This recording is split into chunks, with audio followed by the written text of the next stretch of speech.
Good evening, brethren and friends. Welcome to the presentation number 26 under the 144,000 major heading. The minor heading is Israel of God sealed, number 4. And then the subtopic is Marching Israel, the camp layout. And this is beginning of the wilderness journey of Israel. So this is rich with details and so many things God begin to give us with this with these scriptures that we would cover tonight. Those are Numbers chapter 1 and 2. So let's launch into the presentation. The Israel of God, the potter and clay, we already finished. And then the first house was marred in potter's hands. And God remakes or remade, that is, newly create again the second house in the realm of spirit, from clay. We call them track 2 Christians, which we would pick up in later presentations. And Israel after flesh, Jacob and 12 sons, the structure and features of the old house. So we covered how these 12 sons are born to Jacob, whose name was changed to Israel. We went through lots of scriptures, all the events that surrounded. And then we also covered Jacob's prophetic sayings regarding his sons. So this is almost there in Egypt, and the sons have grown up and they became adults with their children and wife. And here, there Joseph finally meets his father, and then he calls all his 12 sons and prophesies things about each of them. And these 12 sons begin to bear more and more children. So that is at the Egypt, Joseph at the number 2 position in Egypt, and Pharaoh is very favorable for the 70 people that have come uh, into the Egypt. 70 people altogether. And then these 70 people would multiply to be more accurate. The 12 sons of Israel or Jacob, they began to procreate more and more children, and then they procreate grandchildren and then great grandchildren. And moving a little bit forward, the Pharaoh that was favorable to Israel and his sons dies, and a new Pharaoh comes, and Joseph is also dead by this time. And he does not know or doesn't care about the history, and he begins to feel threatened because of the large growing numbers, the fast multiplication of Israel's children. So he puts them to hard tasks and repressive and oppressive methods he adopts and basically enslaves them. And then God raises Moses, and he sends Moses to deliver from the children, from the Egyptians and from Pharaoh. Moses goes and confronts face to face, and with outstretched arm, with heavy hand, God will redeem from the enslavement of the children of Israel and brings them out under the leadership of Moses. God is doing everything from heaven, and the visible person or the leader or king or ruler was Moses. So Moses brings them through Red Sea. It supernaturally parts out, and then they go through, and then they come into wilderness and finally reach Sinai, the mountain called Sinai. That's up to Exodus 19. So we have fast forwarded lots of things, and then they begin to wait at Sinai, and then God comes and thunders his presence on the top of the mountain, and you have fire and thunder and non-stop trumpet sounds, and children of Israel would be terrified to deal with this God. But nevertheless, God makes and enters into a covenant relationship with them, and they become covenanted people. And he becomes their covenanted God. And Moses was mediator. And then he gives his law on two tablets of stone. And then in ordinances or judgments in a scroll or a book written by ink. And then he gives further instructions, even though the Ten Commandments on two tablets of stone and the judgments in scroll, those are the primary terms and conditions of the Sinai covenant. And the covenant was sealed with blood of goats and lambs, and they suddenly become covenanted people because covenant comes into effect once it is sealed and ratified. Both parties agree and they say, we do. And God implicitly says, I do. So it's like almost like a wedding ceremony. It's like a marriage covenant. A new special relationship begins between Israel or children of Israel and God. And then God, from Exodus 19, after the covenant, he institutes tabernacle, the temple, mobile temple, and then God gives various instructions about the temple. Towards the end of the Exodus, uh, last few chapters, we see this tabernacle where God's presence was there. It was actually outside the camp of Israel. So all the Israelites were sitting in the wilderness in a very mixed way. There no separation. Everybody, as they found the space, they laid their tent, and then they were there at some place, and the tabernacle was outside the camp. And then people would go there, Moses and Aaron, his brother, to get the instructions from God, or to ask specific things or specific questions to God. They will always go. At that point, the tabernacle was called the tent of dwelling because God was dwelling there in the tabernacle. Later on, when we move on to the next book, Leviticus, there is a shift in the paradigm, and this tabernacle becomes not only the tent of dwelling, it has given a new description that it is tent of meeting. Now Israelites can go and meet God and be reconciled if they transgress or sin.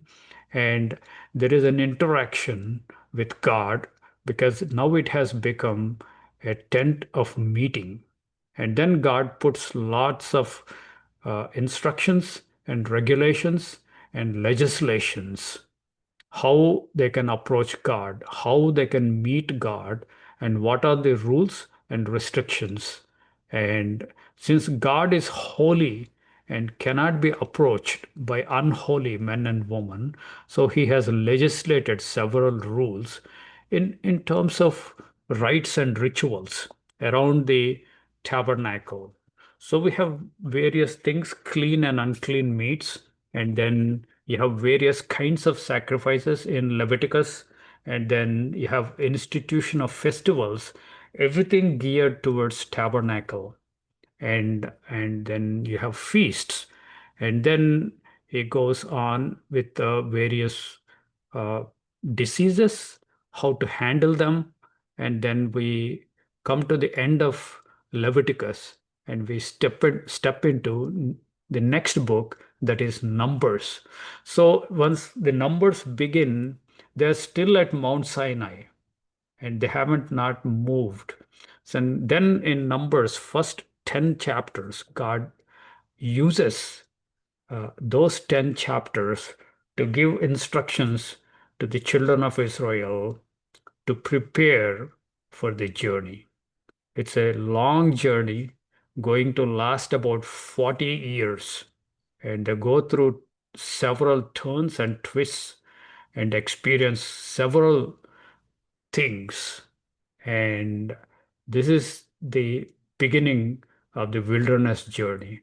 In fact, the whole book of Numbers, uh, it is in Hebrew, it is called in wilderness appropriately. So we are seeing the beginning of the wilderness journey, but God allocates 10 chapters for the preparation. Now God prepares and gives instructions for them how they have to camp out, how they have to surround the tabernacle.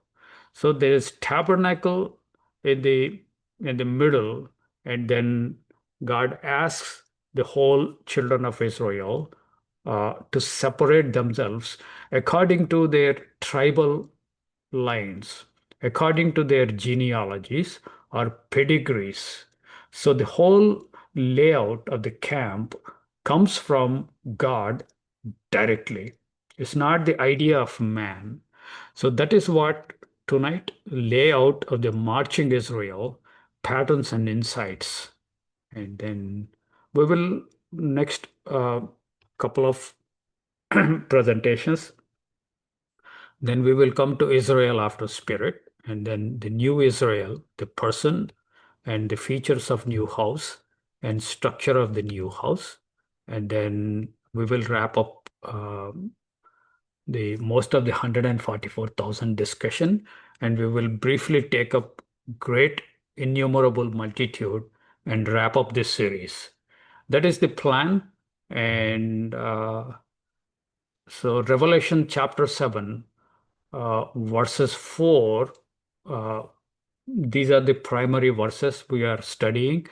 And I heard the number of them which were sealed, and there were sealed 144,000, and of all the 12 tribes of the children of Israel. So we pick up from here the 12 tribes of children of Israel were sealed. Who are these 12 tribes? We get the names actually of the tribe of Judah were sealed 12,000, and so on and so forth. We have Reuben, we have Gad, and then Asher, and Naphtali, and Manasseh, and Simeon, Levi, and Issachar, and Zebulun and Joseph were sealed 12,000, and Benjamin were sealed 12,000. So they're evenly distributed, this 12,000, and total comes to 144,000. And they were all sealed. All the 12 tribes are sealed. So these names, which we went through, those are actually sons of Jacob, whose name was changed to Israel. So wherever these names occur as a set in scriptures, we are going to study them and try to understand what these names mean. So the new house is very image, and while the old house was shadow. So it's the flesh Israel, this is spirit Israel, very image, and then this is first house, this is second house. So this is very image. So we already covered. I'm not going to spend much time on these things. And then first house of Israel, we went through, this is the last presentations notes. I have already attached this to the notification email. So there's no point in spending time about these things. And Chris Dorman has sent additional information based on his research. So I'm planning to put his information as well as mine into a document. So it will be a document going forward. So I will circulate the document rather than images because the information is too big. It can't fit in the tabular format.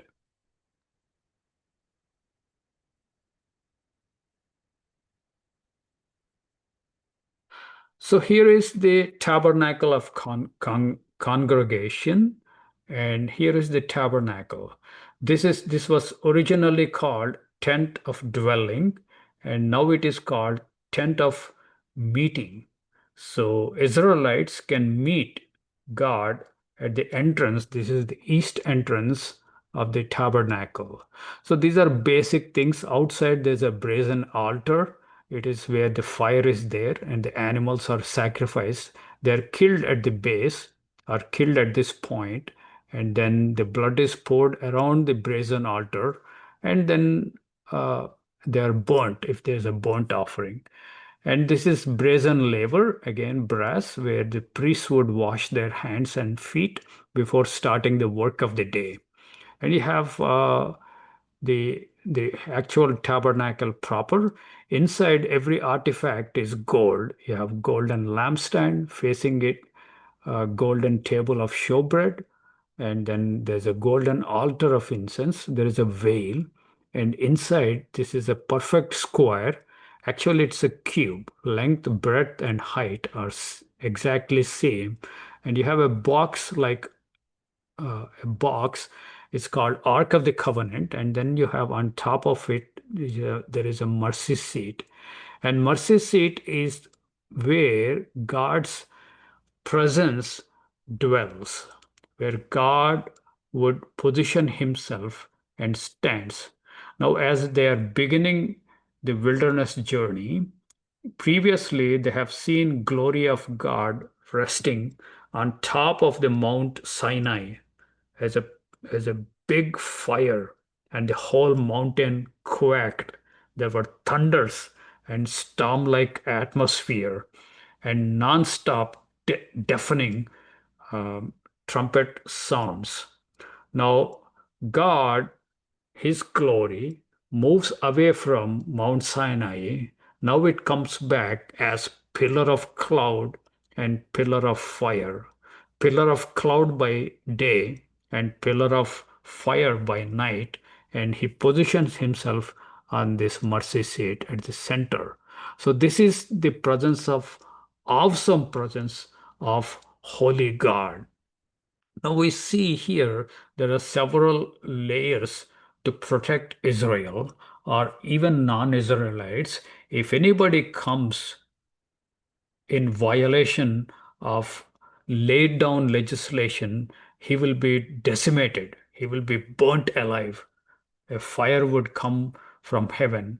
And Israelites also have responsibility so that no stranger would approach here, and no unclean animal, even clean animals, cannot come and roam around this holy place. So this is heavily protected, God's presence, and this is an arrangement of holy God with unholy people. This is a fascinating picture. Let me present you a few layers of protecting access to this God. So this is presence of God where pillar of cloud and pillar of fire would stand there.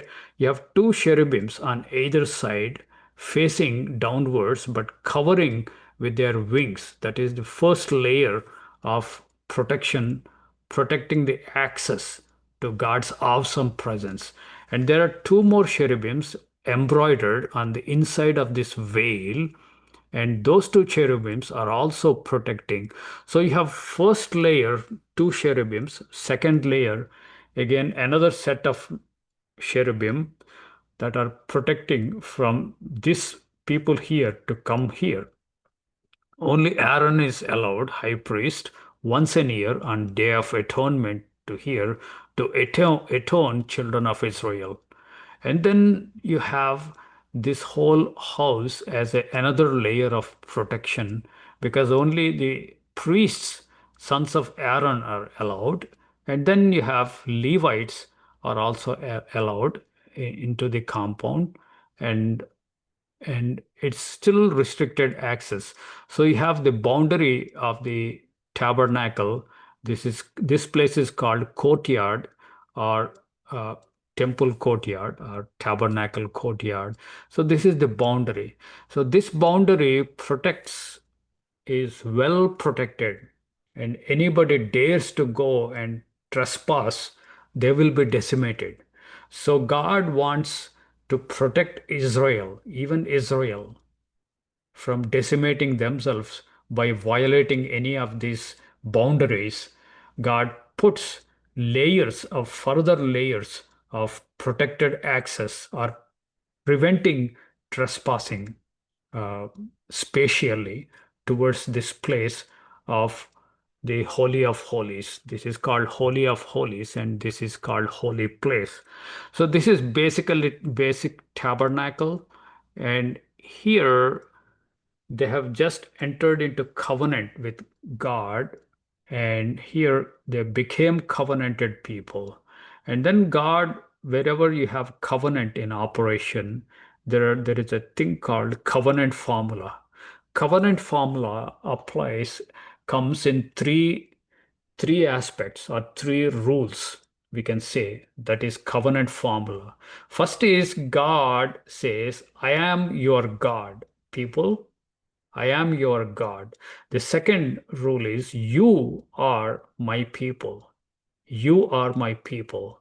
And third is, I will dwell in the midst of you.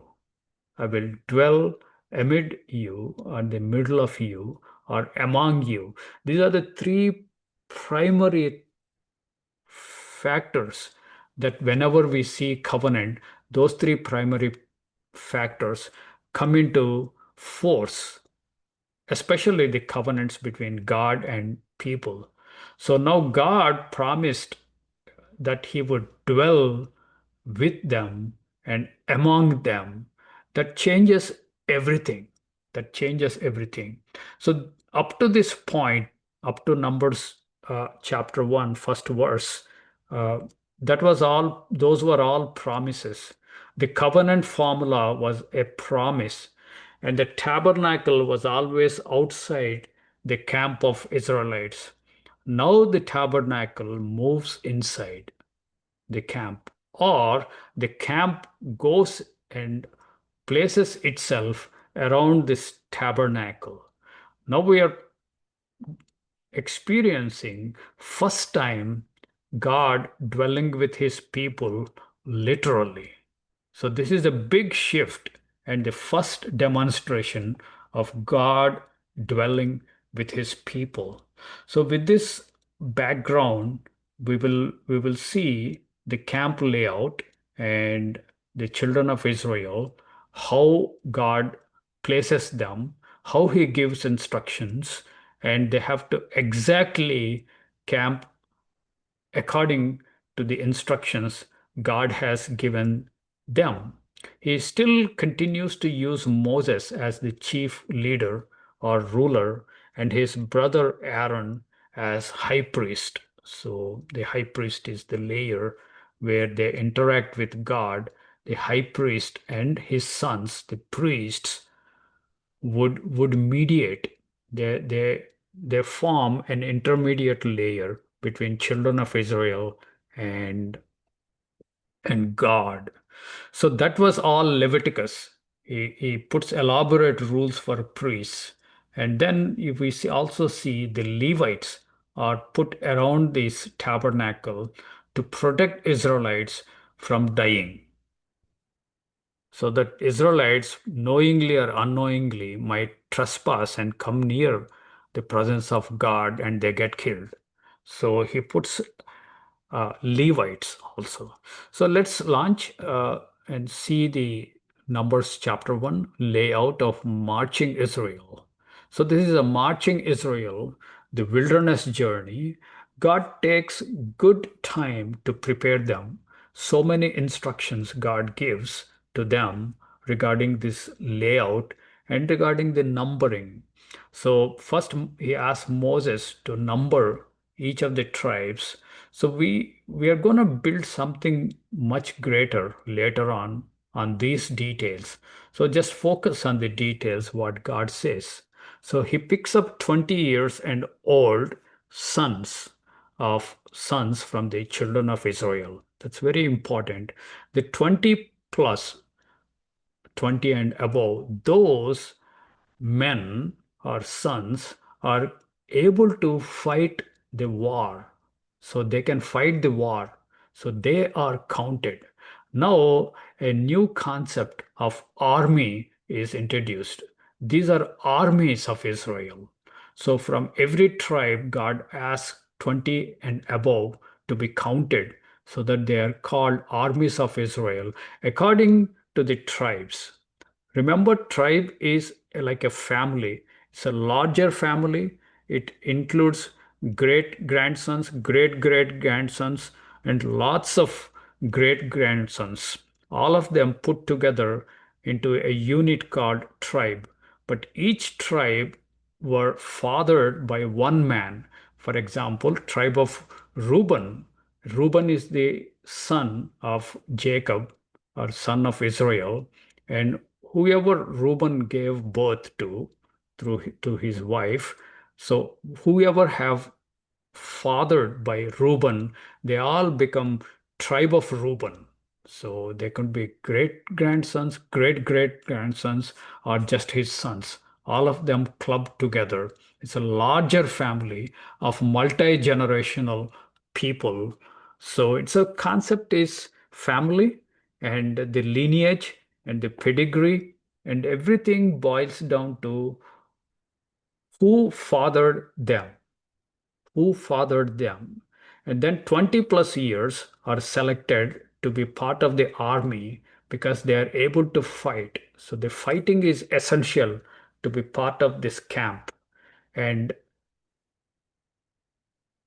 and And we see the separation and segregation of the camp into 12 tribes.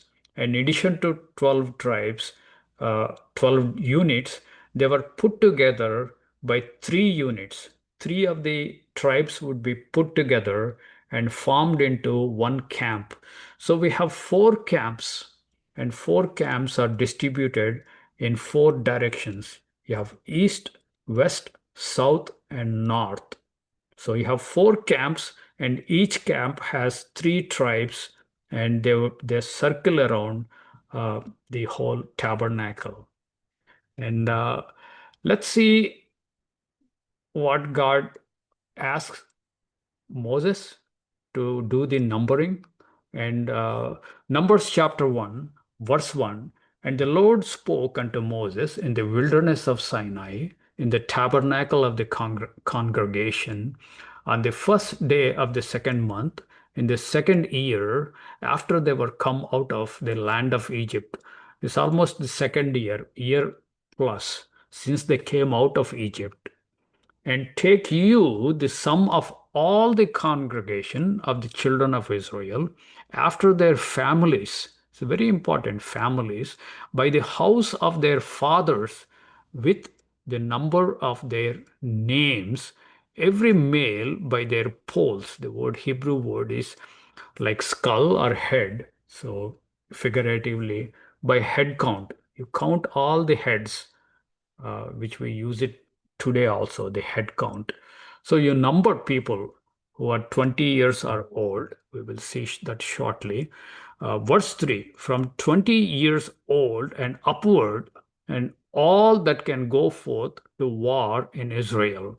You and Aaron shall number them by their armies. So the word armies were introduced to us with respect to the camp and their journeys through wilderness. And with you there shall be a man of every tribe and every head of the house of his fathers. Now, we will get 12 divisions or 12 groups based on their tribal lineages, but God also wants to pick up a leader, a prominent person from each of the tribes. So Moses and Aaron would pick up 12 individuals. Initially, the 12 patriarchs were functioning as the leaders of the tribes, but they became old and they died. Reuben, Judah, they're all died. Now you have their great, great, great grandchildren, and now somebody has to take their place. So God always puts 12 leaders for 12 tribes. This is the pattern he is introducing. So you have to select the leaders also. God will guide them and give instructions. So, so far we are seeing 12 tribes and 12 leaders and 20 and above as part of the army who can fight the war, and they are numbered. So here we have variable numbers for the different tribes. So they're not same. They are different numbers. Something which I want you to remember.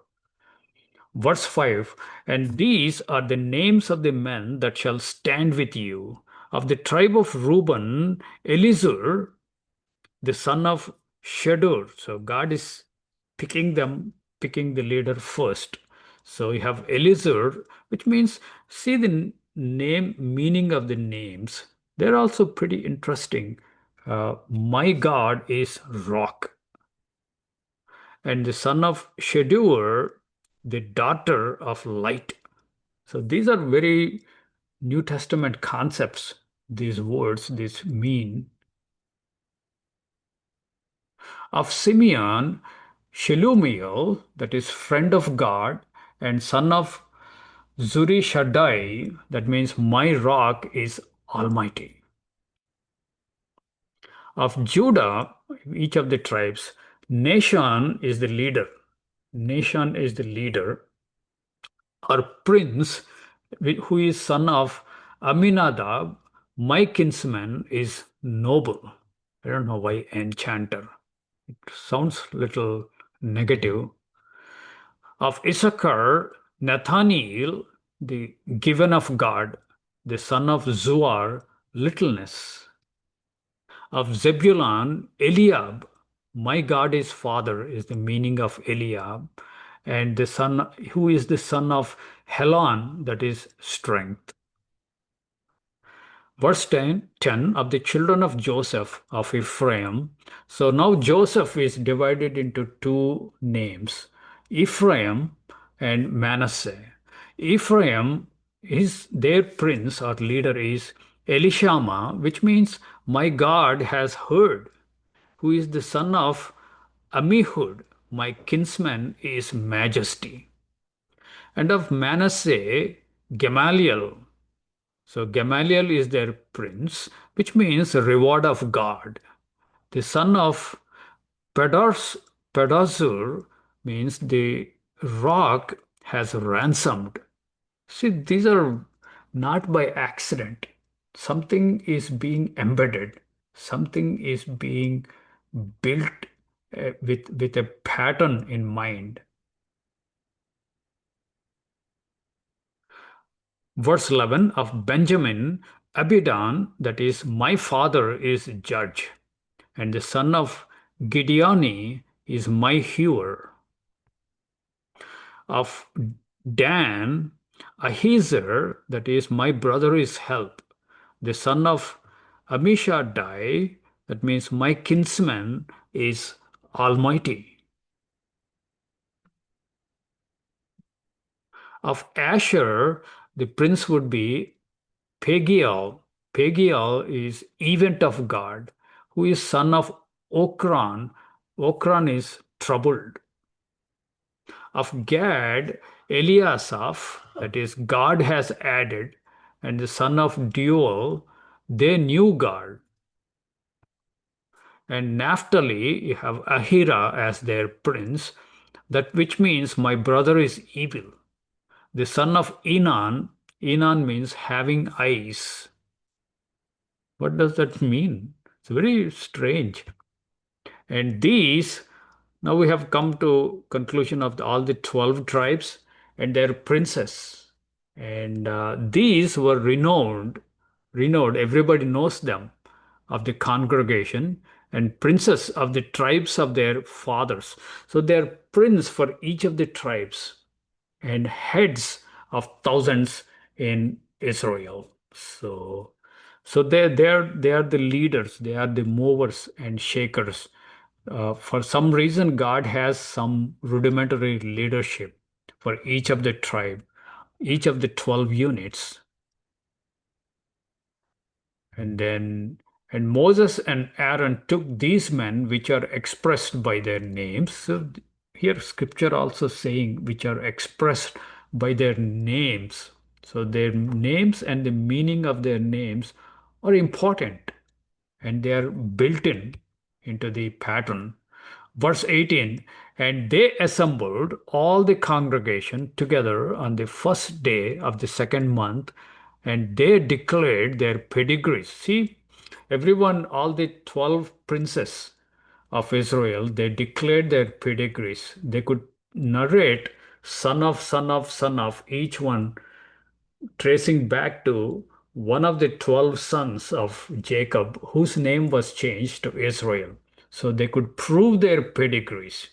And pedigree is very important, your physical lineage, after their families, by the house of their fathers, according to the number of their names, from 20 years old and upward, and by their polls, that is head count.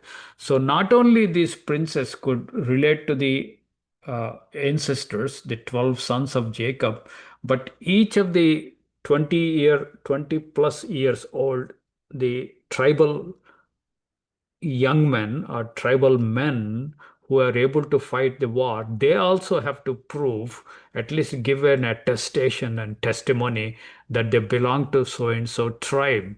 So it is there, everything is made sure that there is no mistake.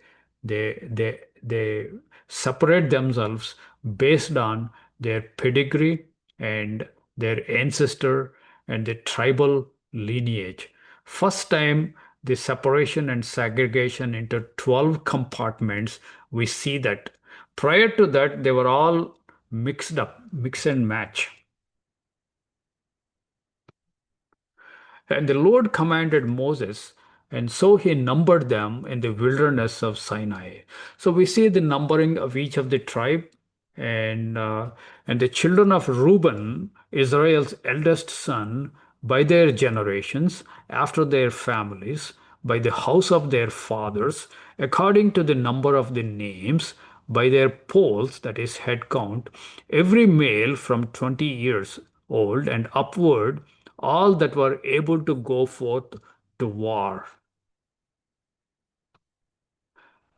And then I'm shifting, I'm going back to from verse 20 to verse 44, because they give the final numbers of each of the tribe, each of the camp, but we are from verse 44, those numbers are repeated again.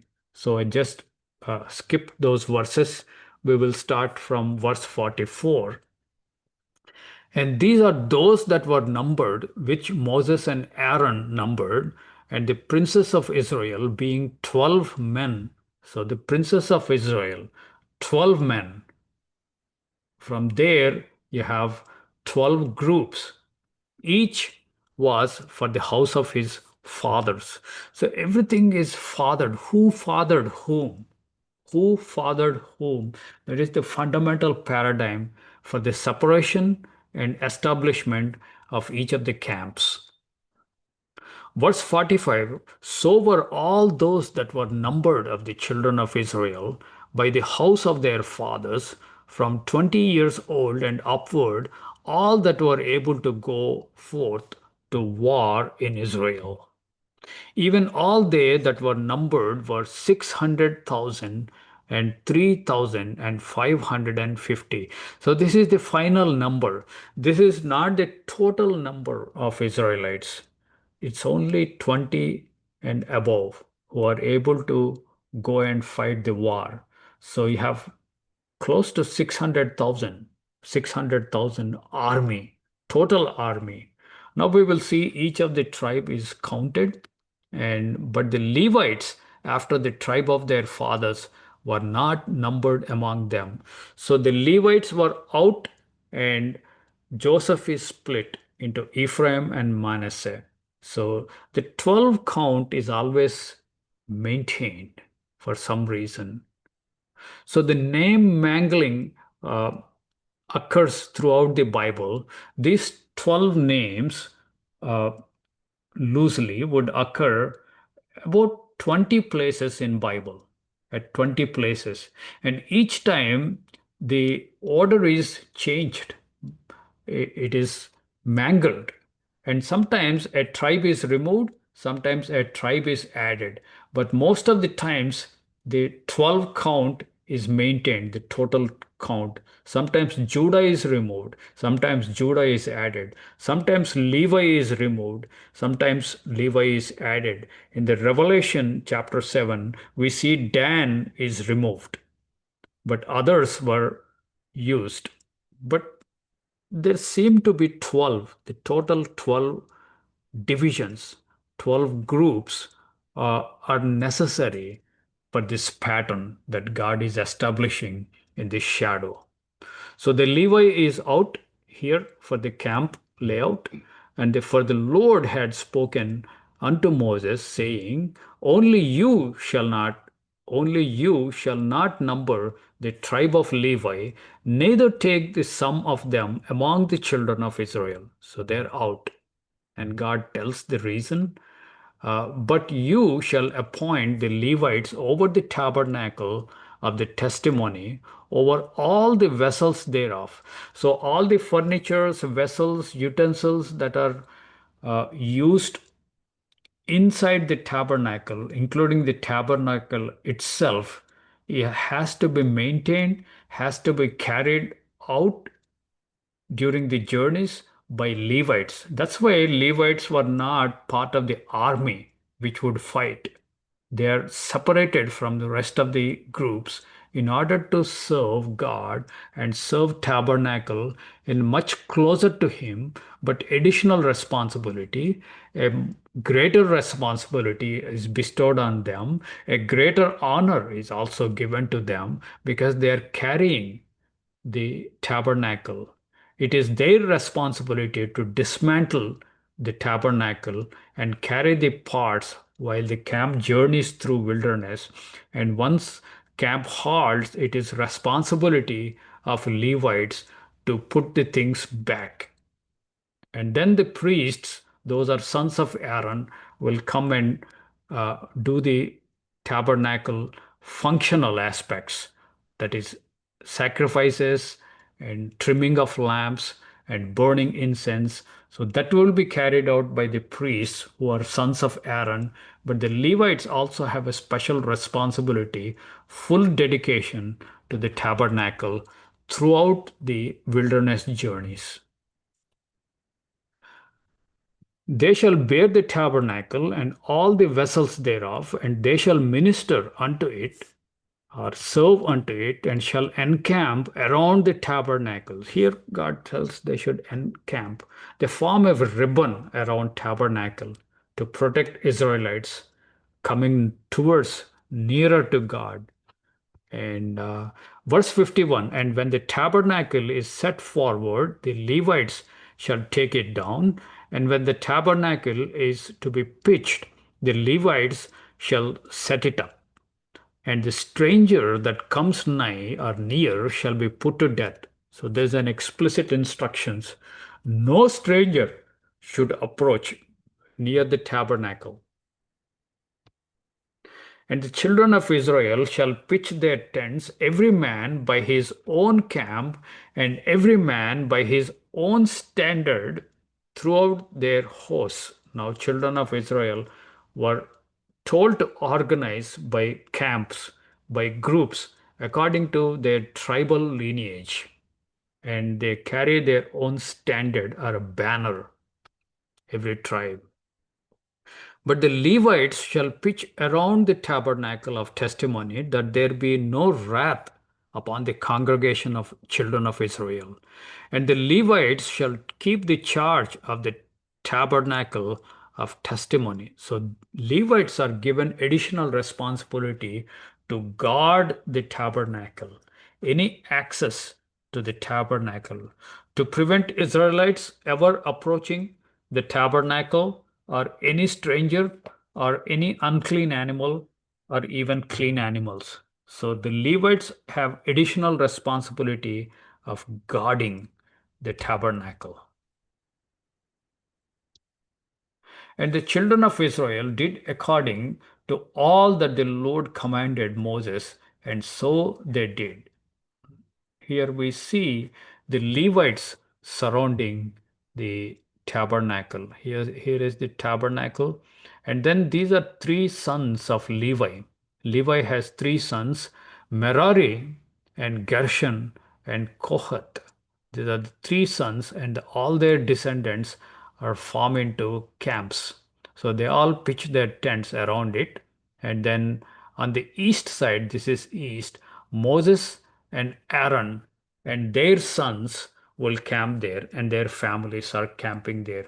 So you have a tight ribbon around the tabernacle, and we find these uh, details of Gershonites and Merarites and Kohathites in the subsequent chapters of Numbers, which we are not covering. But this is for future reference. I could have put just Levites as one ribbon. So this is Levites around the tabernacle. Now we have a layer of protecting access to holy God. So this is additional layer, and then we will see one more layer, that is children of Israel. Numbers chapter 2, we will continue. And the Lord spoke unto Moses and unto Aaron, saying, Every man of the children of Israel shall pitch by his own standard or a banner with the ensign of their father's house. The ensign, it's kind of, some Bible scholars think they have a sign also, perhaps an animal, something like that. And also they write in Paleo Hebrew the name of their tribe. So they put a banner or a flag. We were not entirely sure how this ensign would work, but there's a sign and it is different for different tribes. So just looking at this sign, you should be able to tell, oh, this must be Judah, or this must be Issachar. So that kind of thing, God is instructing them to put. So you have a sign or a flag, and then you have a prince of that tribe, and behind him the whole tribe, that is 20 and above, the army would camp, and perhaps behind them the woman and children below 20. So they would not, I don't believe that they are outside the camp, they are inside the camp, but they are behind the sons, the armies of each tribe. But here is the sentence, far off about the tabernacle of congregation shall they pitch. They shouldn't pitch too close to the tabernacle, or even too close to the Levitical ribbon around tabernacle. They should go as far as at a safe distance, so that their children would not run to and fro and somehow come near and touch the tabernacle. So that is the worst thing that can happen, because God commanded that they should be killed if anybody comes near and touches. So safe distance, the whole camp of Israelites were were were pitched. And on the east side, now God gives specific instructions which tribe would go to east and which would go to west, north, and south. So he combines three tribes into one camp. This is very important. On the east side, now we are talking about right hand side, east side towards the rising of the sun, shall they of the standard of the camp of Judah. So there's a camp of Judah God is introducing, pitch through their armies. And Nashon, the son of Aminadab, shall be captain of children of Judah. Now he was called princes. He was called a renowned person in the camp. Now he's called the captain. So this person, whoever is designated, one person from each tribe, is a captain. So you have an army vocabulary being introduced, and a captain and his army of 20 plus years old, and then you have women and children. That's the pattern we see. On the east side is Judah first, and then they counted, and his host. those that were numbered of them were threescore 14,600. So Judah is 74,600. So that is the number of the 20 plus year old army. They are not counting women and children. Verse 5, and those that do pitch next unto him shall be the tribe of Issachar, and Nathaniel, the son of Zuar, shall be the captain of the children of Issachar. Here I want to notice these are modern translations. They put children of Israel. Technically, literally, they are sons of Israel. All through, the sons of Israel. And his host and those that were numbered thereof were 50 and 4,400. So we have second tribe, Issachar, combined with Judah. And then the third tribe, Zebulun. Eliab, the son of Helon, shall be captain of the children of Zebulun. So, and his host and those were numbered, that were numbered thereof, were 57,400. That is Zebulun. And they have to camp on the east side. All that were numbered in the camp of Judah, it's called camp of Judah, were 100,000, fourscore thousand, and 6,400 throughout their armies. So now we have total number 186,400 is entire camp of Judah. Remember, camp of Judah is different from Judah. Camp of Judah is all the three tribes together. Issachar, Zebulun, and Judah. Now they are combinedly called camp of Judah.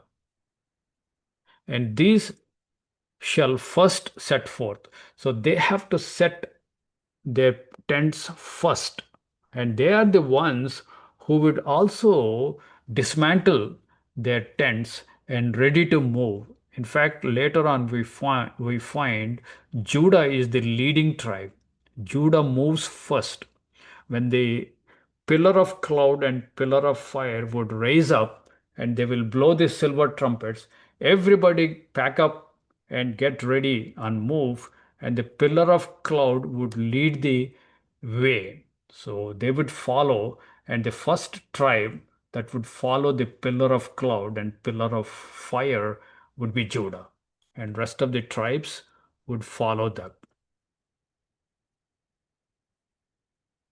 So we have now on the east side camp of Judah, and Judah is the leading tribe. So I have placed them in the middle, and then you have Zebulun and Issachar, and in front of them you have a tent of their leaders. Princes are captains. We will call them captains.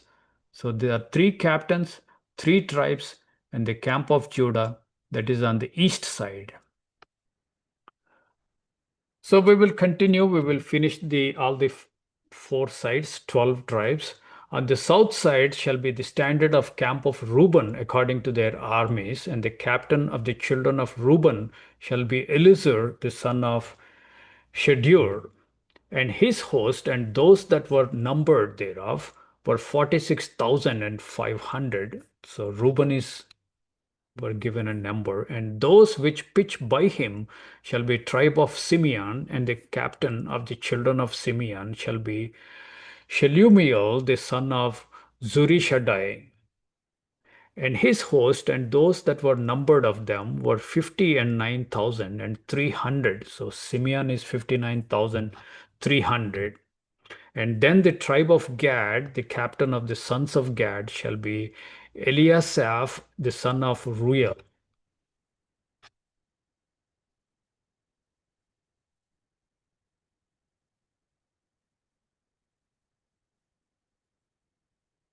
And his host and those that were numbered of them were 45,650. So Gad is that number, 45,650. We will. So here I've added on the south side, you have camp of Reuben, and you have three tribes, and I've put Reuben in the middle because that is the leading tribe. So the whole three together are, and you have in front of them their captains. So you have captains and the tribes and the whole camp. So we have covered east side, and now this is south side, and we will come to west. God seems to follow this order. And all that were numbered in the camp of Reuben were 100,050 and 1,450 throughout their armies. So camp of Reuben total is 151, 450, and they shall set forth in the second rank. And Numbers 2, verse 17, then the tabernacle of the congregation shall set forward with the camp of the Levites amid the camp.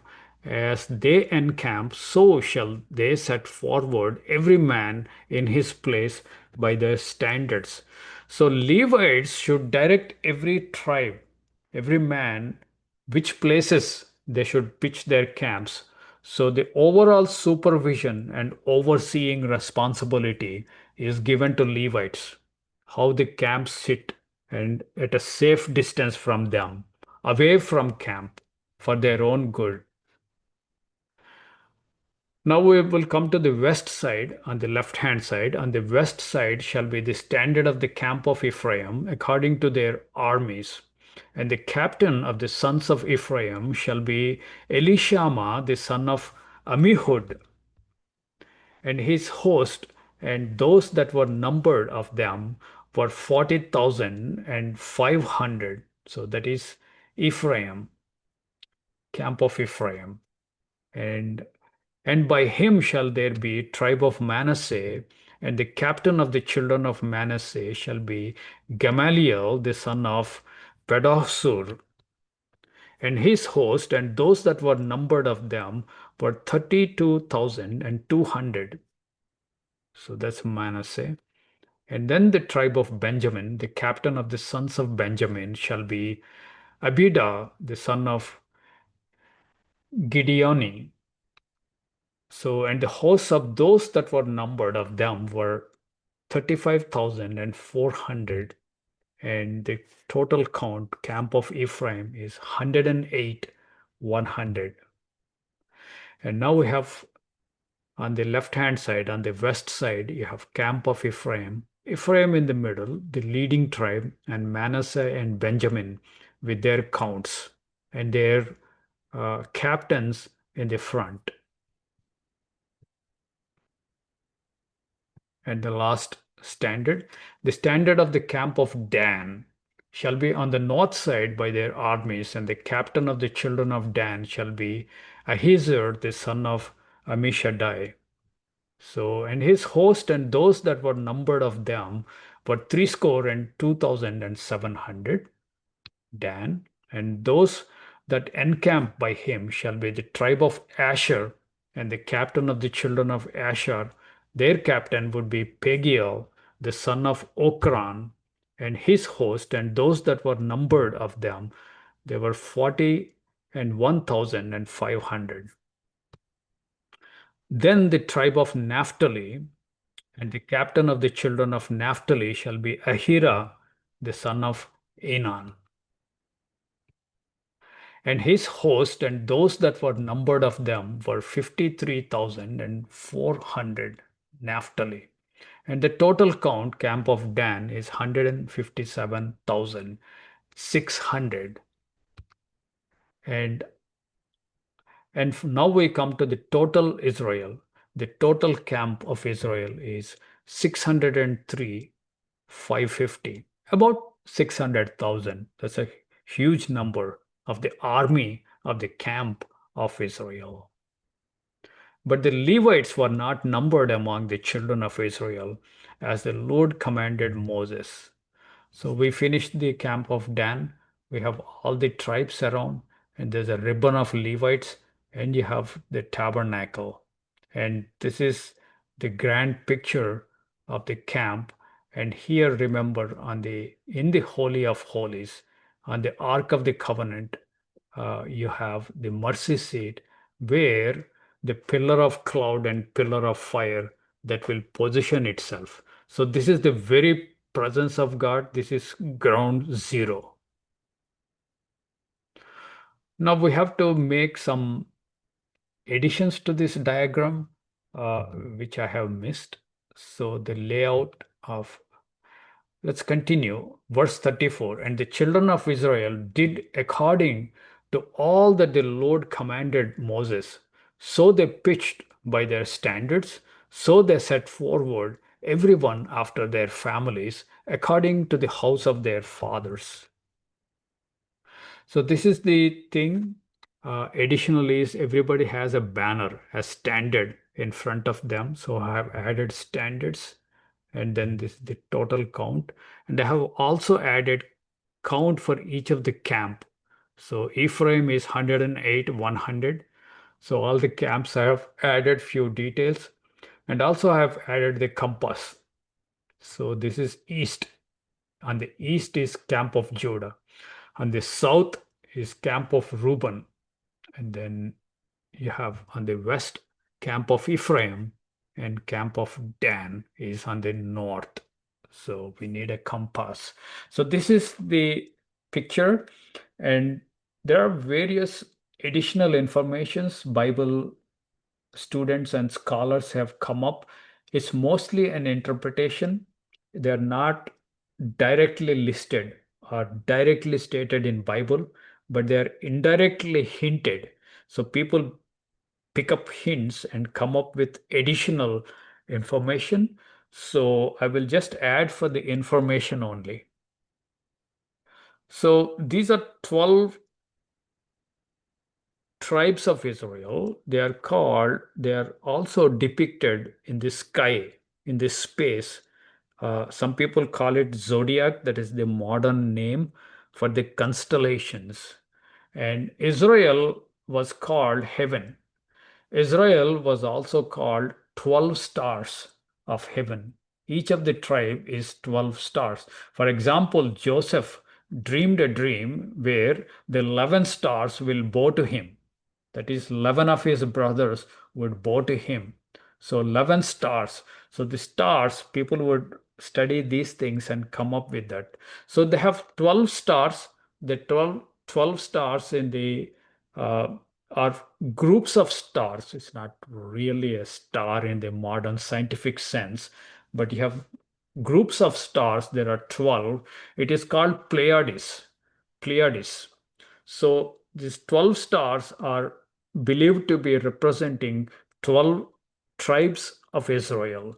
So they come up with Issachar, the Cancer, and Judah is Leo. Leo is lion, and Zebulun is Virgo. It's like virgin, and you have Simeon, Reuben, and Gad are given pieces man, Aries, and then you have Benjamin is Gemini, and Ephraim and Manasseh, they're together put into one star, Taurus, and then camp of Dan, you have Sagittarius and Scorpio and Eagle for Dan, and Capricornus for Naphtali. So you have all these additions for further uh, thing, and this is how God envisioned that all the children of Israel, all the sons of Israel, have to camp out around Him, around Him, His presence. He wants His people to form a spacious spatial layout that He desired and He instructed and He legislated, that the arrangement has to come from Him. And so the children of Israel did, according to commandments coming from Moses and Aaron. They supervised, and also the Levites supervised. Make sure the children of Israel set their camps like this. Now we can discuss several things. Very interesting, this diagram. And let me take few minutes to see. Here you find a perfect square. Three of the tribes are clubbed into one camp. Now we have four camps on four sides. So it's a perfect square. You have four camps on four square on four sides. So these are four fours, and each one is three. 4 by 3. We come up with total of 12. 12. And then you have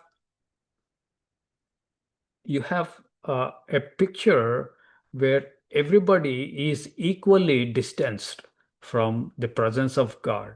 That means they have equal access to the presence of God. There's no discrimination. There's no one tribe having greater access than other tribe. Even though Levites were taken out and were given a special responsibility, that's a special case. But all the Israelites, along with their tribes and camps, have equal access. And they also have access from every side, from east, west, south, north. So God is equally accessible in whichever direction you are with respect to Him.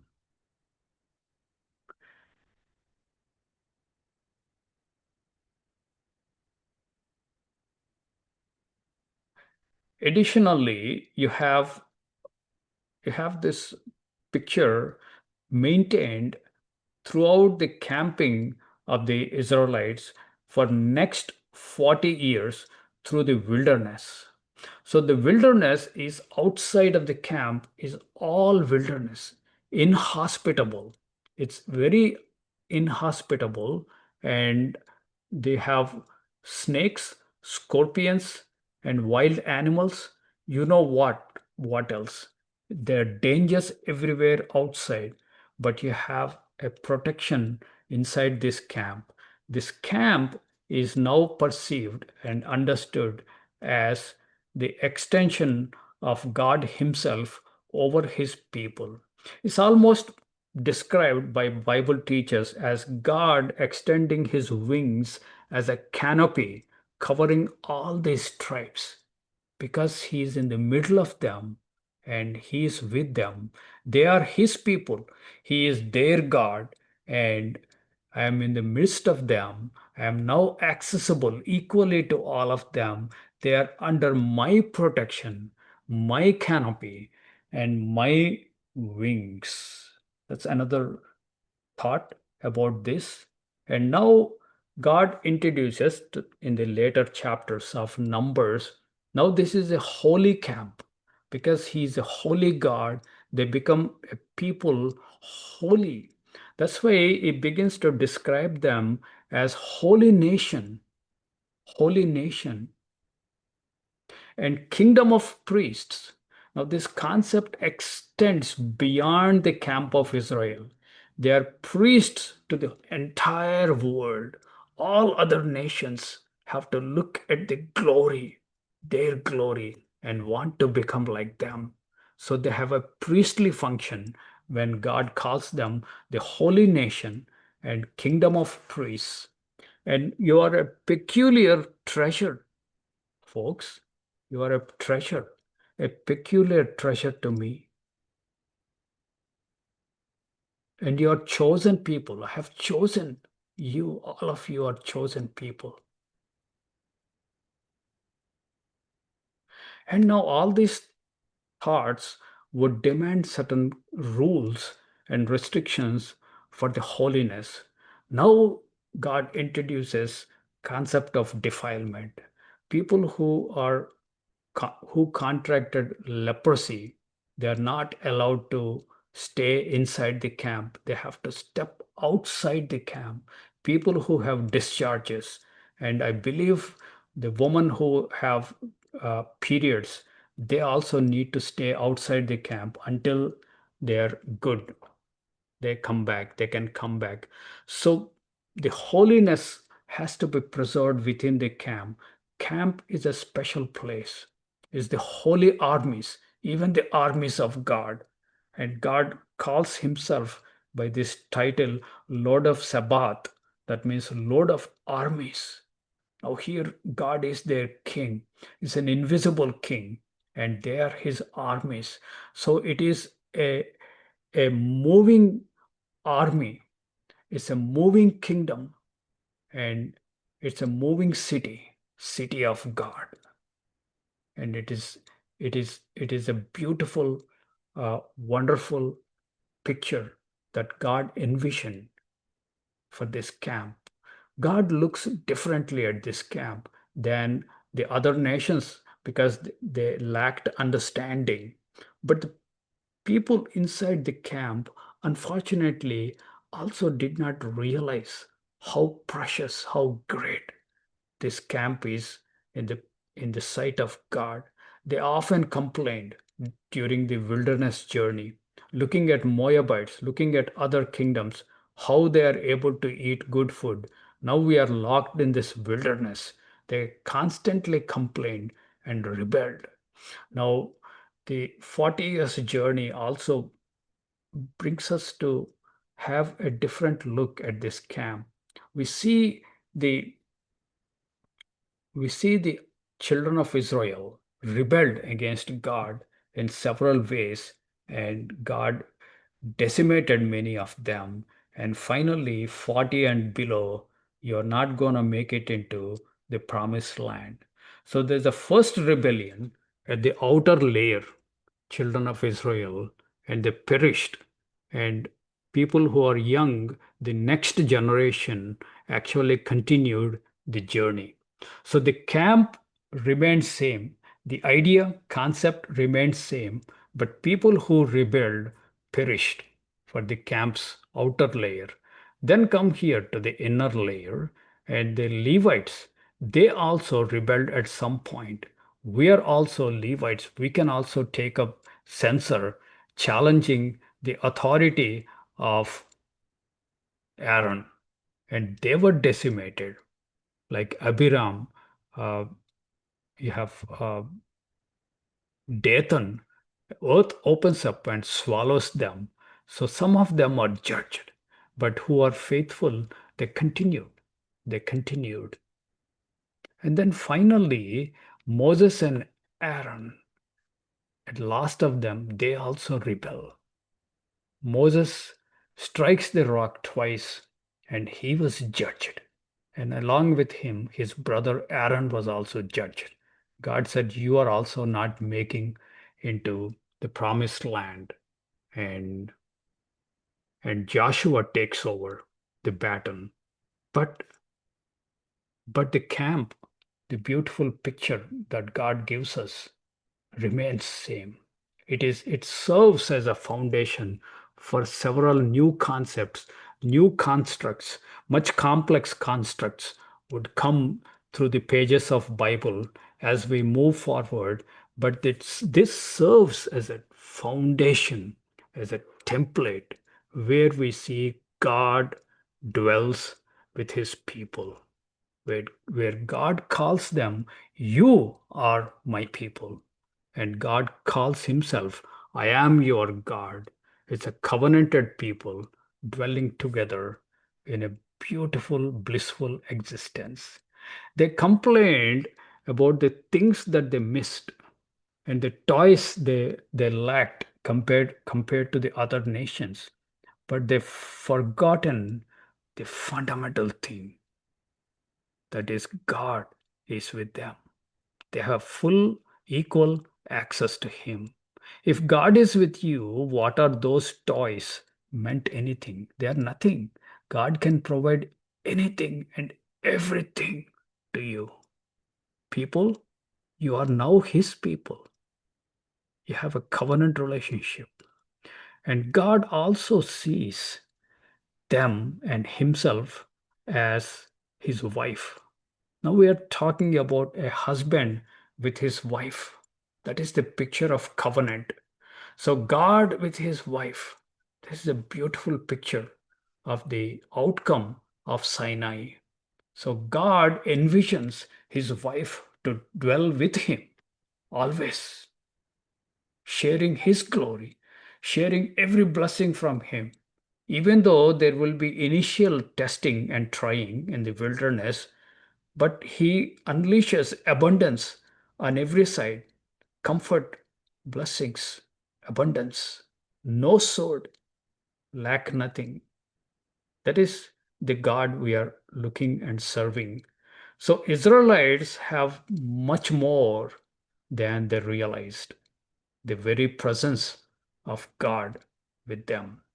Even though they often complain and often rebelled, and every layer that has rebelled or were judged, but those who have not rebelled, they continued to be part of this beautiful, wondrous picture. And I want to close this with how God looked at this camp. When Balaam hired by Balaam, the foreign king, Moabite, he always insisted that what is the blessing of these people? It should be their God. So since we cannot fight against these people and win, only way we can defeat them is make them rebel against their God, make them curse their God or do something. So he catches hold of the prophet Balaam and asks him to curse Israel. And he tries and he could not open his mouth. The words would not come out to curse Israel. God stops him. And finally, the madness of the prophet is restored, and God sends his Holy Spirit on Balaam. And Balaam falls and goes into a trance, and the Holy Spirit opens his eyes. And now he begins to see something between the mountains. He sees this camp of Israel, beautiful. And God describes in his own words how he would see this camp. Let's go to Numbers 24. Let's see a few passages to close. Numbers 24, verse 1. When Balaam saw that it pleased the Lord to bless Israel instead of cursing, he went not, as at other times, to seek for enchantments, but he set his face toward the wilderness. So, this is the camp in wilderness. And Balaam lifted up his eyes, and he saw Israel abiding in his tents, according to their tribes. This is the pattern. This is the picture that Balaam is now was led to see this. And the Spirit of God came upon him. See, here is a shift. Here it is a shift. And verse 3, and he took up his parable and said, Balaam, the son of Beor, has said, and the man whose eyes are opened has said. Now he was given spiritual eyes to see the glory and beauty of people dwelling with God in a covenantal marriage relationship. And he has said, which heard the words of God. He has both audio as well as video, which saw the vision of the Almighty, falling into a trance, but having his eyes open. This is very typical of the prophets. Verse 5, how goodly are your tents. Now God is speaking, God is taking control, and he's describing the whole arrangement that we are seeing. How goodly are your tents, O Jacob, and your tabernacles are dwellings, O Israel. God says everything is good, so good. As the valleys are they spread forth, as a valley, even though the picture is wilderness currently, but God sees the future and describes future as though it is present, as the valleys that they are spread forth, as gardens by the riverside, as the trees of line aloes, which the Lord has planted, and the cedar trees beside the waters. Do you see where else do you see this description? Garden of Eden. Garden of Eden. The garden which God has planted and placed the mankind. Ever since our first parents rebelled, they were driven out. Now we are seeing the picture of being restored. Restored to the garden, restored to the valleys, restored to the riverside.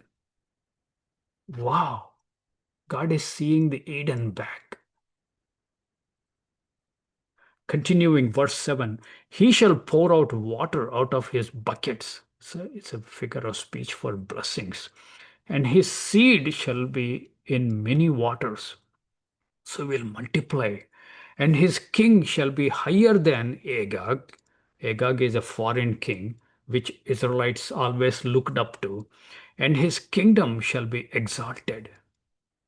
So he's king. His king is in the midst there as a pillar of cloud and pillar of fire. Verse 8, God brought him forth out of Egypt. So this whole people were brought out from house of Egypt or house of bondage. He has it as it were the strength of a unicorn. You are like a strong bull. They are strong people. He shall eat up the nations, his enemies. He will decimate his enemies because God is with them and shall break their bones and pierce them through his arrows, not because of the military technology or the number of armies. It is because God is with them. He couched and lay down as a lion, as a fierce lion, and as a great lion. Who shall stir him up? Blessed is he that blesses you, and cursed is he that curses you. These are words of God, not my words. What a beautiful camp. How much more can we talk about this? This is endless. You can glean more and more, perhaps in the discussion session. But we see the 12 names that were given, they were sealed in the book of Revelation. But the 12 names we also saw as an incredibly glorious camp of the 12 tribes and 4 camps. In the midst of them is Almighty God, which I believe was pre-incarnate Word. End of presentation. Thank you for watching. And now we will open the room for your feedback and your discussions. May God abundantly bless you. May God give you full insight into understanding His Word, and and and and and may God help you to overcome every rebellion and every evil, so that instead of being judged, you would be abundantly blessed with His presence, so that you would be His people. He will be your God, and He will dwell among you. Let God dwell among us. Thank you for your attention.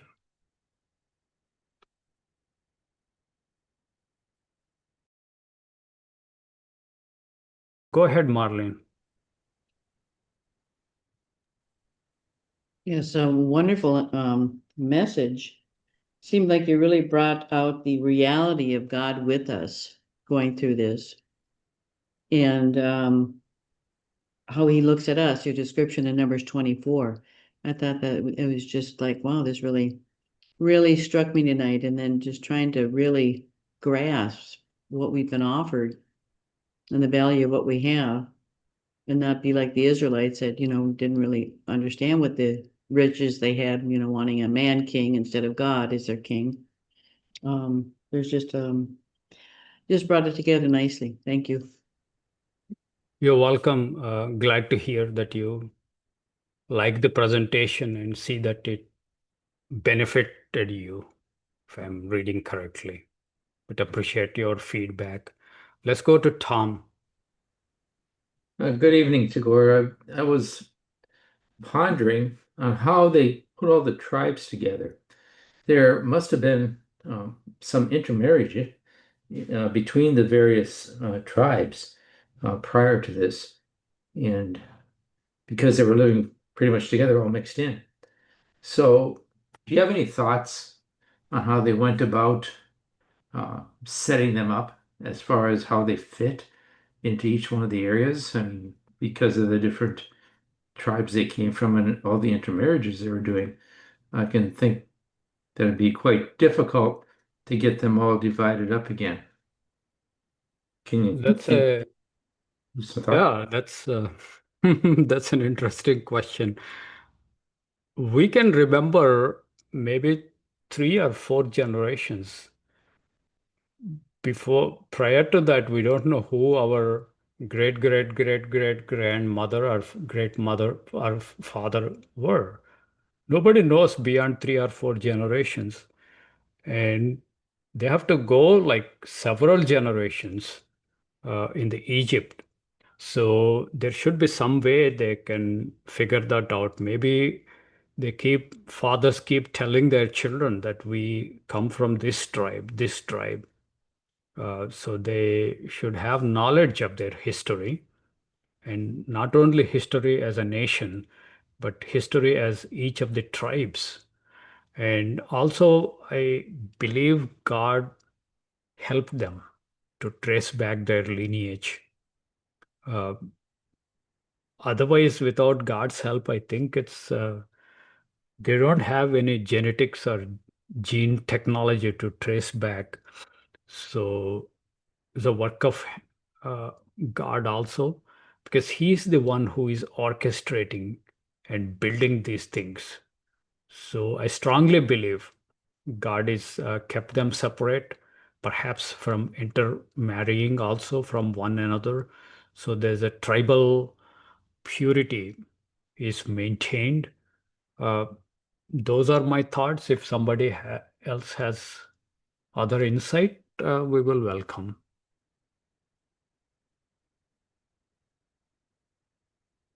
Yes, Chris Dorman, please go ahead. Sure. Thank you. And Tagore, thanks very much again. Great, great study. Lots of work put in here. Really appreciate the meticulous outline you gave us here. Good stuff. Good starting point for the rest of us to keep going. To address Tom's question, a thought occurred to me that, they're pretty boxed in, and the original number 603, approximately 603,000. We know that they were only there for 40 years, so that would reflect maybe 2 generations, compressed for 20 or 30 years. So people were dying and being born, but I don't think they were bringing in any foreign people from the surrounding areas. I think that's probably listed someplace. I don't know exactly where, but I was also thinking that, what you're describing here as on a whole is really a small city. With that many people, it's going to take up around 150 square acres. That's a pretty good size footprint, just Hmm. logistically. Not Yeah. to mention that God gave them some pretty extreme rules around, health and food and water and hygiene.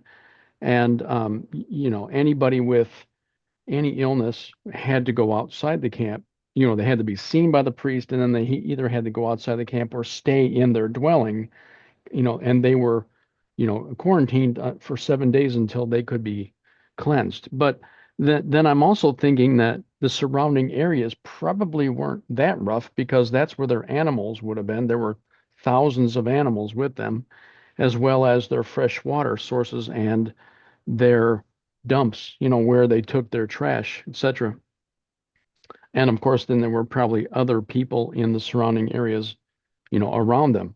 Not to mention the fact that you got around 22,000 Levites at the very center, doing the animal sacrifices and making the offerings, etc. So this is a really busy small city. Just, just the grand picture of it, I can see why people would be a little bit intimidated. Maybe not a little, maybe a lot. So yeah, those were my thoughts. Thanks. That's true. Nobody has seen this kind of walk in the wilderness, marching in wilderness. It's a brand new for them, and other nations were also watching that surprising thing. they were also astonished, and nothing can stop this camp. No physical barrier, no military barrier.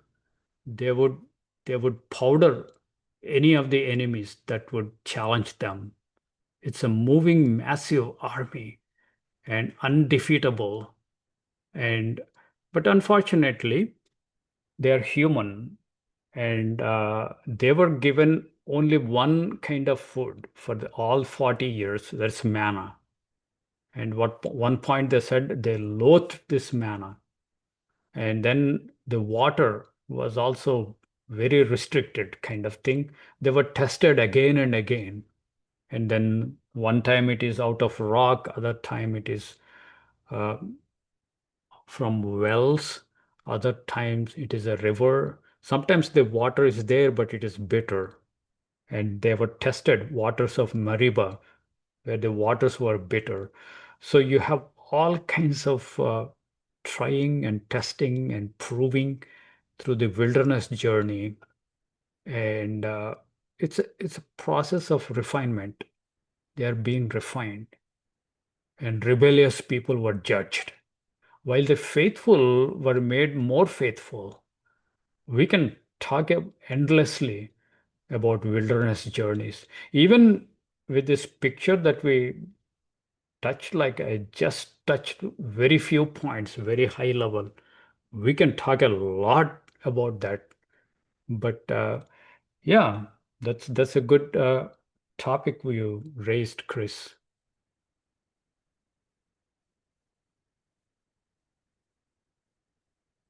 Yeah, Marlene, let's go.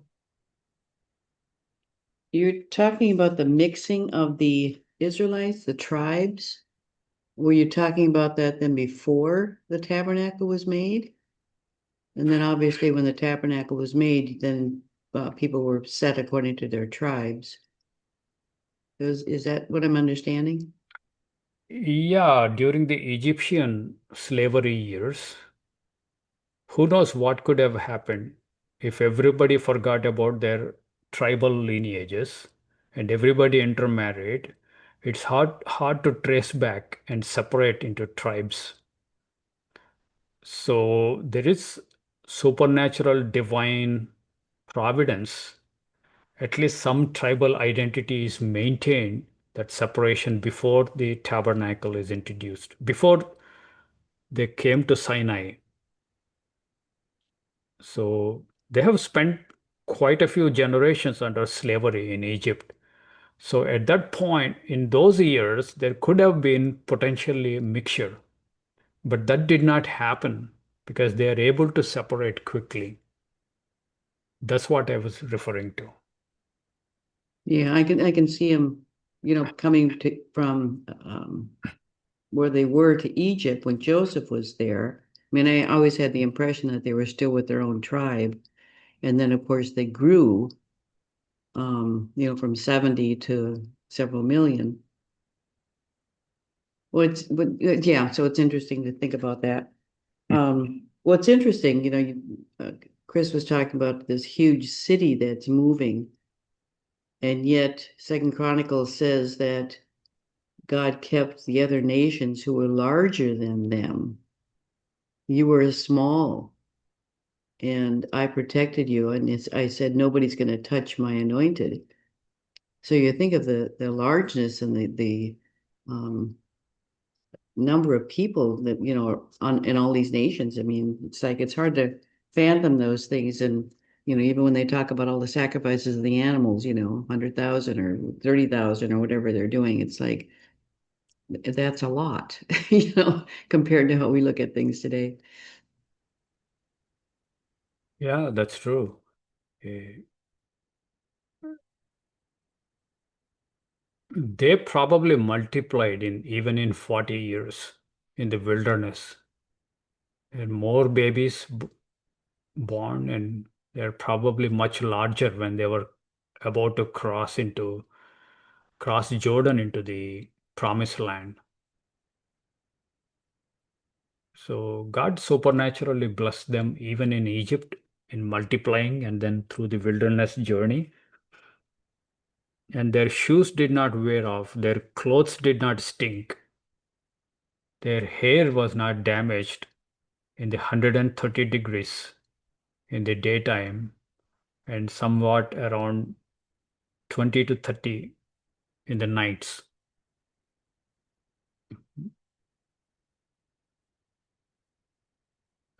It's a supernatural things you cannot logically explain about God's providence on this camp.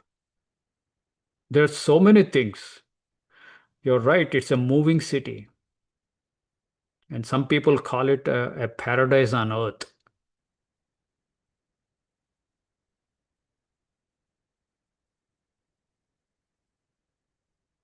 And thank you, first Miss D. I feel so fortunate to see this work presented. Thank you, Miss D, for the good words, nice words. And Chris, let me enlarge this, what you pasted to me. Wow, okay. One is a picture of the wilderness area, right there at the bottom of the Mediterranean Sea. And it's not really a great big area, come to think of it, in terms of land mass. And the other picture was just a neat depiction of the temple or the tabernacle, the tent of meeting, and then, the lavers in the courtyard, and then the holy place or the tent of meeting or the tabernacle itself. It's just it was. I've been trying to find a good depiction, and that seemed to make the most sense with the high priest standing there. Anyway, just a picture. Thank you. The visuals always help us.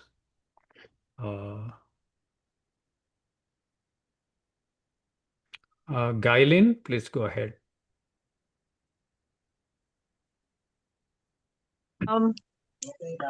Hi. Thank you so much for the presentation, Tigor. And it's really, I'm excited to again refresh. There was a point another group presented the same thing. And there was this picture that they showed, and the way they presented it, that Balaam, when he went up the mountain, he could see a sign. And they were saying that um, maybe it's true, I don't know, but it looked like a cross from the top view. If you were like on a drone and look down, it would look like a cross. So in that, like, if that was true, then it's also like the symbol of what is to come. So that was one thing, like, wow, he here, there's already a symbol, because um having the background of an artist, and most those who paint, you just don't paint. Well, usually you have a concept and a symbol you want to convey. And if that was like Balaam would go up and other spies would go up and see how the Israelites were marching as an army, and yet there was this symbol being shown. So that was just like amazing for me to just imagine how um, they're walking in a synchronized way in a formation. And you said the center is like a square, and if they were all squares and you put them north, south, east, west, and it would look like a cross. So thank you. You're welcome. I don't know about cross. If they look more like a square to me, as you mentioned.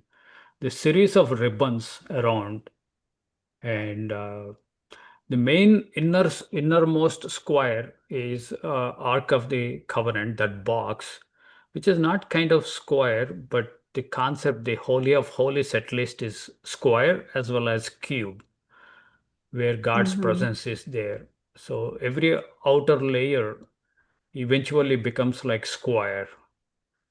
Mm. Okay. Cross is more like a T shape, right? This other cross was all equal portions, Okay. not the T.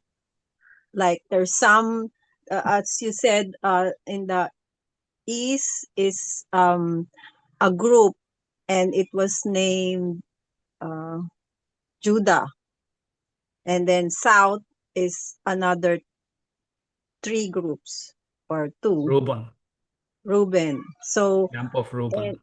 yes, so even in the west, they would be separate from each other when they were traveling. So, but in the center is always where the Levites are.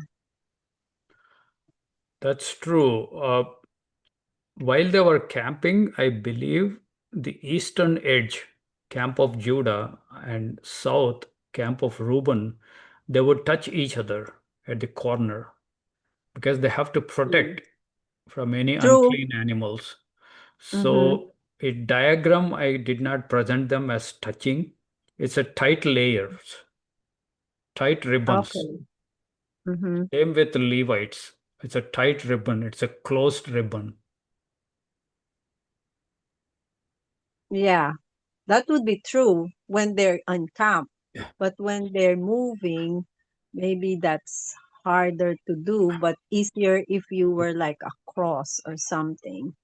Any Moving, case, yeah. whichever uh they were people around them were very scared because I remembered in Jericho they were saying, oh, their God is different, and they were saved by their God, and they knew it even in Jericho. Yeah, Rahab mentions, tells that to spies, we knew that God is with you. Nobody can Yeah. stop you. Yeah, moving camp is quite different from the stationary camp.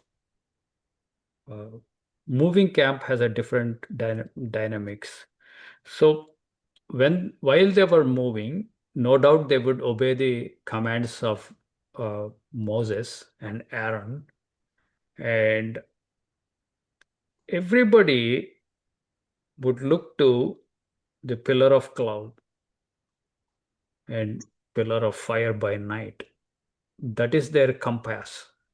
Everybody follow that.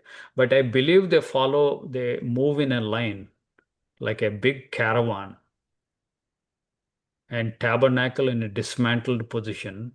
So it is dismantled and all the parts were carried out by Levites, and they and Moses and Aaron and priests, their children, their sons, everybody is moving. I believe they have to move in a line, in a caravan, because the passage would be a narrow passage, and the Judah would be following and leading the whole caravan, and they would be looking at the pillar of cloud and pillar of fire. And it's not always in the daytime. The the movement travel could last nights as well as days. So it could be night. It doesn't make difference for this army of God to move.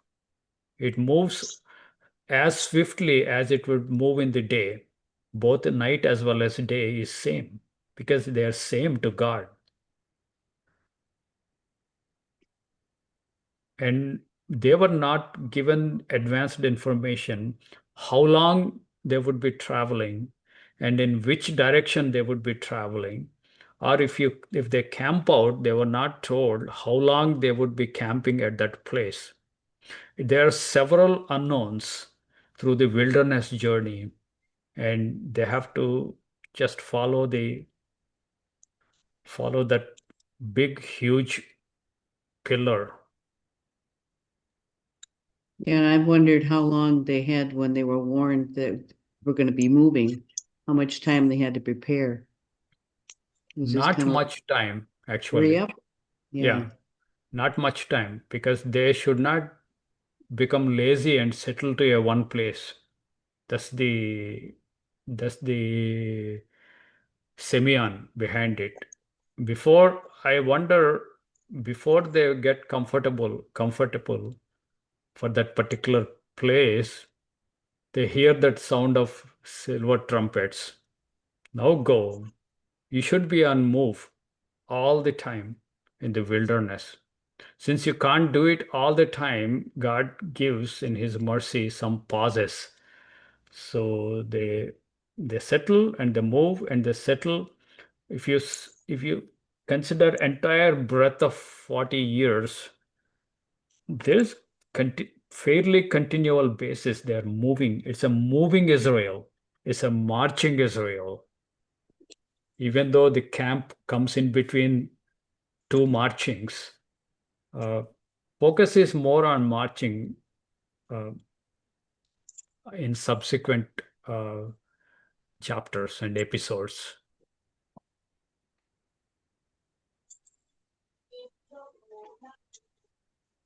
Yes, Chris, go ahead, please.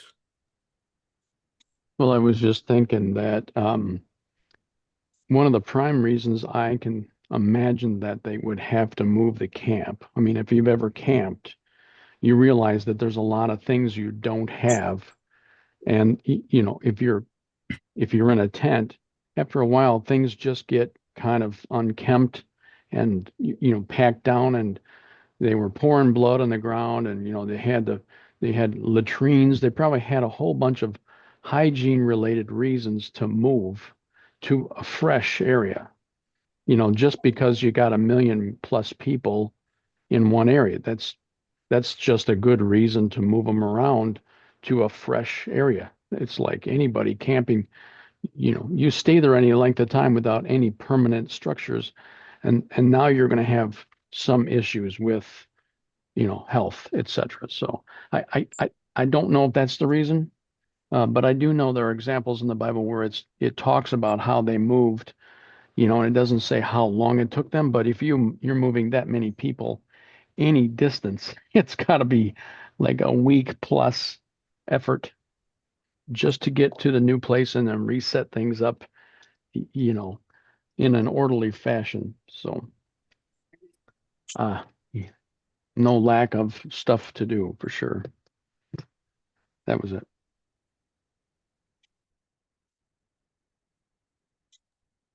That's a good point. Practical reason, perhaps. But the main paradigm is when God moves, you also move. When God does not move, you also do not move. So both ways, you're tightly attached to God in a spatial realm of space.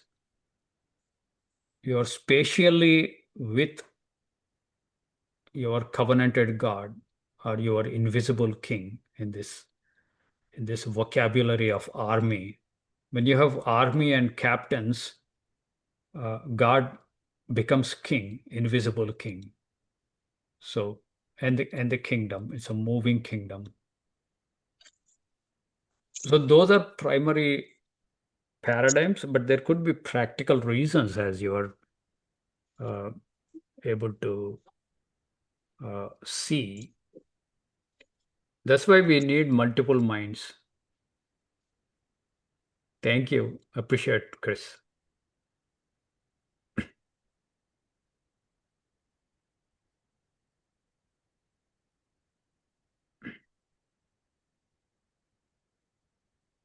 Any other insights, comments?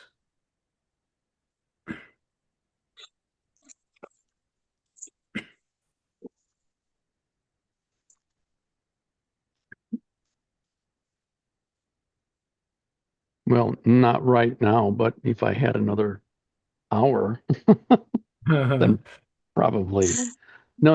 It's a good study. It's a great springboard for more studies. So thank you. Yeah, I was just wondering, there were some estimates that I heard, I just cannot remember. Could they be almost like 3 million of them or 2 million? Or it's not that big?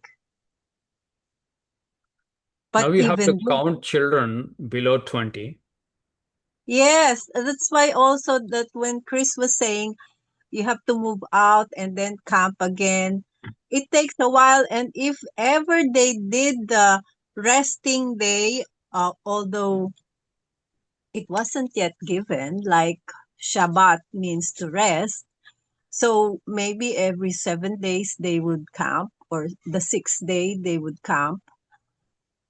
But even then, as long as it didn't rain, setting up camp, uh, but the tent itself, I've seen a Bedouin camp. I don't know how long it would take to set up, because it's moving. If you move and you don't sleep the whole day and night, and how many days are you, and you have children and ox, and not to mention, of course, because of the cloud, because a friend of mine experienced it in Israel itself, or even in Jerusalem. They were walking and it was so hot, but there was a cloud under, the cloud was under them, and they were so relieved by the cloud. It's like having an umbrella walking in sunlight, which I doubt you want to do, but that's a Filipino thing. You walk around with an umbrella just so you don't get the heat of the sun. So I could imagine that the pillar of cloud was also giving them shade from the torturous sun, because that's really hot. And then the fire would keep them warm, because in the desert, the temperature really drops. And would they have time to, make a fire, cook food? Oh, they didn't even cook food because it was just given. So the heat of the pillar of fire would keep them warm, and it's their light. People would be scared. I mean, if you had darkness all around and then there's pillar of fire for miles, you could see it. It's like a, uh what's that? The one that's in the sea that has this, the light that shines. Oh boy, mental block. But that's the lighthouse. It's like a lighthouse that shines brightly in a dark sky. So there's more meaning than we could ever see. And if the others who are present there saying, what's this fire coming out from their camp at night?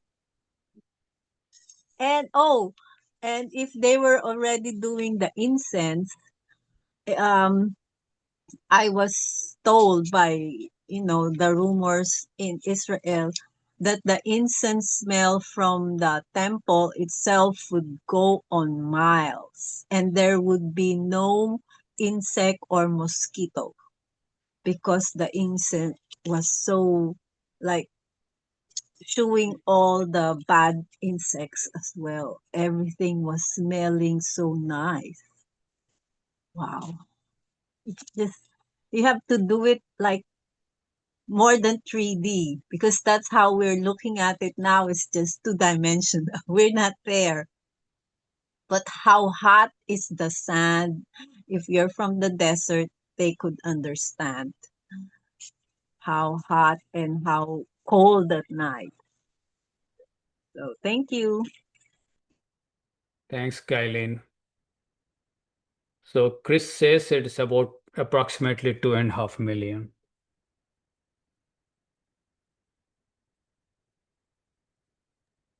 Well, that's based on taking the counts plus the 22,000 Levites and then multiplying that by 4, which would be roughly a wife and 2 children. That's just, a generic number. That's all it is. It could have been more, it could have been a little bit less, but we're starting with just, approximations. That's a lot of Yeah, people. yeah, there could be daughters too. Daughters and Sure. mothers were not counted. Yeah. So anywhere from 2 million to 6 million. 6 million probably a very optimistic estimate. Yeah. Problematic. So If God it were shows the way. Yeah, go ahead, Gailen. if it were 6 million, that's the population of Israel like right now is maybe 7 to 8 million. Mm, That's a lot of people scattered now. But if you concentrate them even like 2 million, how would you know a city in the U.S. that's about 2 million people? How many that would look like?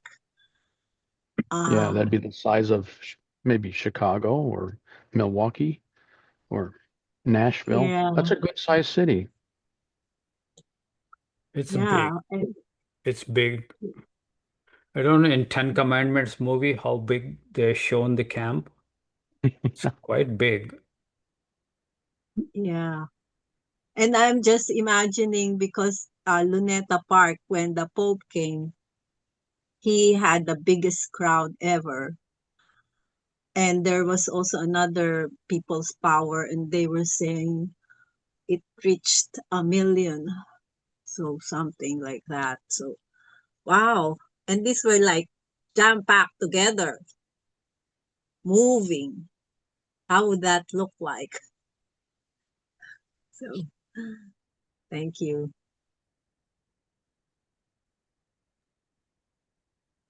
There are lots of things we can uh, see. There's a day journey and night journey.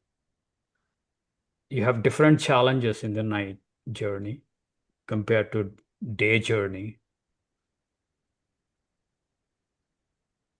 And in the desert, there are lots of snakes. God is supernaturally protecting them from snakes and scorpions. Hmm. Until they rebelled, God unleashed them. Yeah.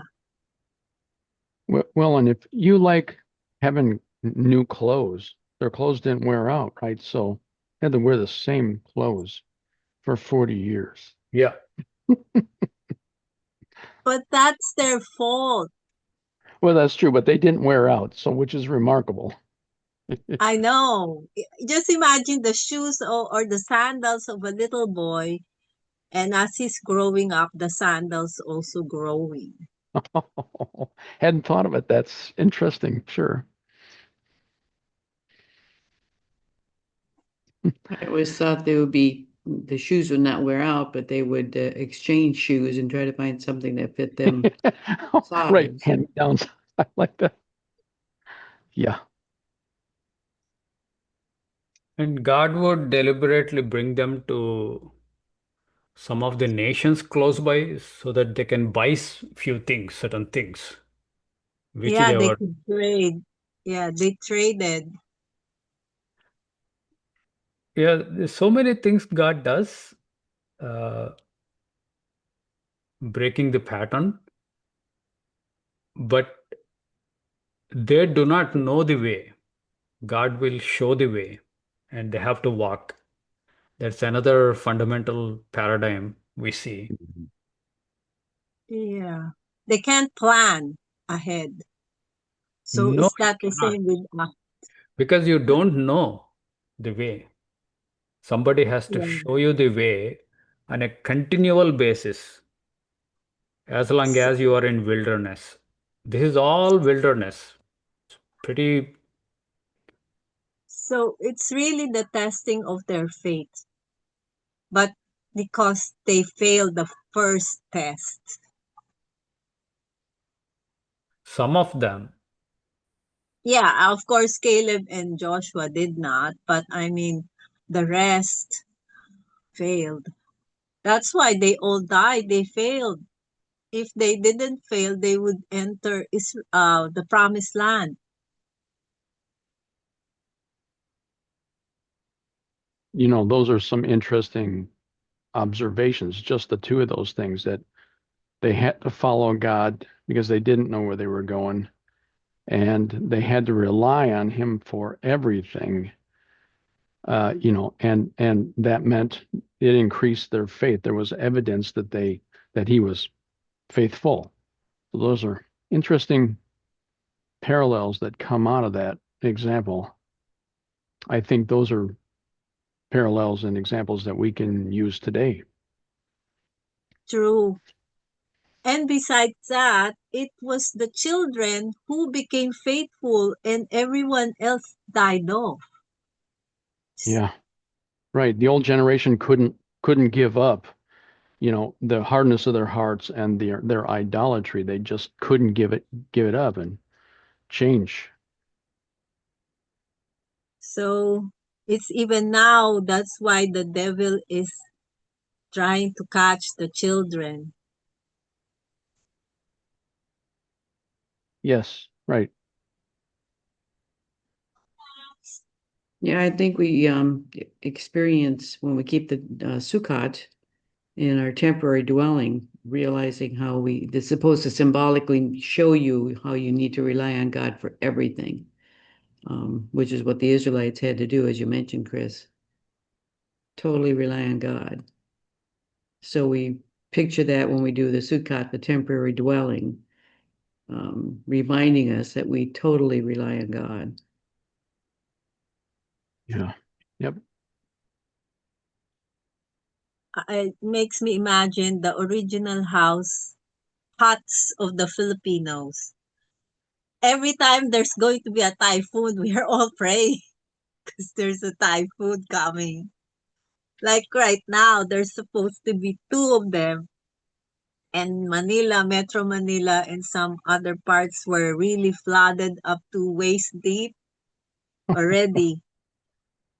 But we're so used to it. In some areas, you're so used to it, the children just play. No, they're not Wow. scared. They're just playing in and swimming in the dirty water. Some Wow. areas. Right. Yeah. They're not scared anymore. It's not like a flash flood that's really like torrential moving. It's just like water going up.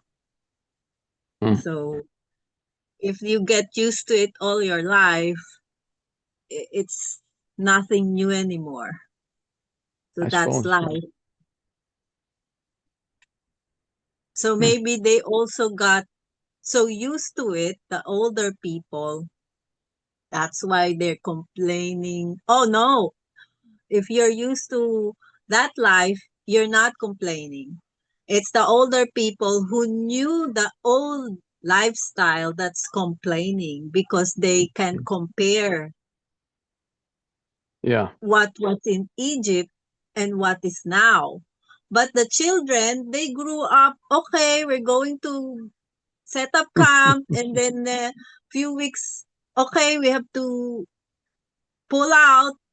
So that was Yeah. life.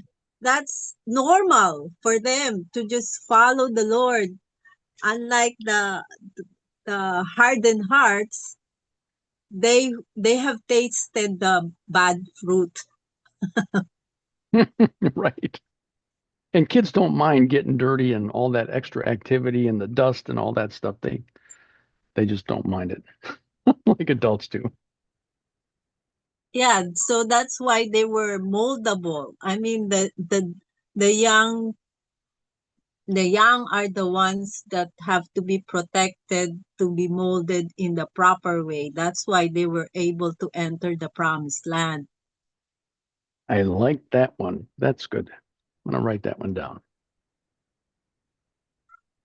So that's why you're given children and grandchildren. You have to mold them now before they're released to the world.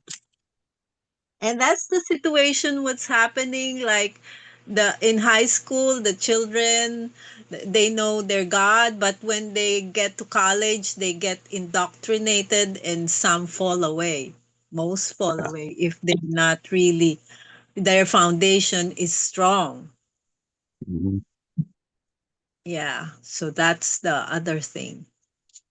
So there are Yeah. many unforeseen, we just think, okay, they just moved camp, but now that we're digging, I mean, family life, if the children is used to this, moving out, camping, it's just normal to rely Right. on God. But for those who came out of darkness, and but then those like children who grew up in church, they become wild. Some of them, oh, there's no more rules. I met Right. I met um uh, um not just met, but I know this young man. He married early, and his wife was also very young, and she was from a pastoral, and everything was verses, and this was her world. She was locked up in this world. So when he married this young guy who was close to the Lord and yet knew of the world, he brought her to Hawaii, and then first time she got hold of internet, and within just less than a year, she became wild. She escaped the marriage and lived in with a guy with tattoos or something. And the husband, the young man, was devastated. So there are two areas that we could look at in that. And considering those who grew up in the camp, if that was 40 years and everyone old died, Mhm. so would they have entered that they were already 40-year-old like when they were babies? So now they're 40 years old going into the promised land, Right. 40 or younger. or younger because nobody else lived. That's interesting. Those are nice parallels. I think you're onto something there. I'm just thinking aloud. I don't know, maybe it's the Holy Spirit No, that's downloading. okay. I think those are the things that we could, explore for lessons, for now. A lot of this, I'm sure God gives us as examples and, patterns for us to consider even now, as we Yeah. come out of spiritual Egypt and prepare ourselves for, the promised land. Mm-hmm. Yeah, and now it's getting deep, so Late. and late. We will again fast forward for next presentation where they are ready to cross Jordan into promised land, and Moses blesses each of the tribes. So we again encounter these names as a set. So we'll Mm. do Moses blessings on each of the tribes, and then we will wrap up with the layout again of Israelite tribes in Promised Land, now around Temple and Jerusalem. And then from after that, I'm planning to come back to the second house. Looking forward to it. God willing. Yeah, exciting.